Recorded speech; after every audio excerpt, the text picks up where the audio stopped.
প্রকাশে আপোষহীন। স্বাধীন ৭১। বিচার না হওয়া পর্যন্ত বাংলাদেশে ফ্যাসিবাদীদের পুনর্বাসনের সুযোগ নেই বলে মন্তব্য করেছেন যুব ও ক্রীড়া উপদেষ্টা আসিফ মাহমুদ। আমাদের ঢাকা প্রতিনিধি মোহাম্মদ রাসেল হাসান রাফি এর পাঠানো ভিডিও চিত্রে দেখুন বিস্তারিত। প্রধান উপদেষ্টা এবং উপদেষ্টা মণ্ডলীর সদস্যবৃন্দ শহীদ পরিবারের সাথে একটি সাক্ষাৎ করবেন করা হচ্ছে। অতি সত্বর মাননীয় প্রধান উপদেষ্টা এবং উপদেষ্টা মণ্ডলীর সদস্যবৃন্দ শহীদ পরিবারের সাথে একটি সাক্ষাৎ করবেন। একটা শহীদ পরিবারদেরকে নিয়ে একটি সম্মেলন করার ব্যাপারে সিদ্ধান্ত গৃহীত হয়েছে। স্বাস্থ্য মন্ত্রণালয় আহতদের চিকিৎসার বিষয়ে সহযোগিতা করছে এবং আপনারা জানেন স্বাস্থ্য মন্ত্রণালয় বৈষম্যবিরোধী ছাত্র আন্দোলন থেকে যারা কাজ করছে তাদেরকে দিয়েও একটা উপকমিটি করে দিয়েছে।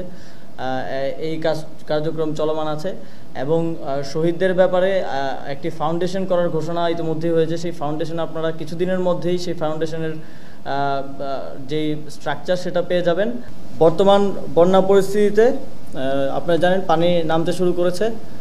ত্রাণ কার্যক্রম সরকারের পক্ষ থেকে এবং আরও বিভিন্ন জায়গা থেকে ত্রাণ কার্যক্রম চলমান আছে। তবে আমরা পুনর্বাসন কার্যক্রমও শুরু করেছি এবং অনেকগুলো এনজিওর সাথে সরকারের মেলবন্ধনের মাধ্যমে এবং সরকারের পক্ষ থেকেও পুনর্বাসন প্রকল্প হাতে নেওয়া হয়েছে। খুব দ্রুত সময়ের মধ্যে যাদের বাড়িঘর ক্ষতিগ্রস্ত হয়েছে তাদের পুনর্বাসনের ব্যবস্থা করা হবে। রাজনীতিতে করতে পারবে কি পারবে না সেটা আমরা জনগণের কাছে ছেড়েছি। তারা কোনো প্রকাশ্য কর্মসূচি নিতে পারবে কিনা সে বিষয়ে আমরা আলোচনা করব। তবে আমরা এটাকে সম্পূর্ণ নিরুৎসাহিত করব। বিচার করার জন্য সরকার কাজ করছে। মানবতাবিরোধী অপরাধ হিসেবে এই বিচার করা হবে। লিমা আক্তার, স্বাধীন ৭১।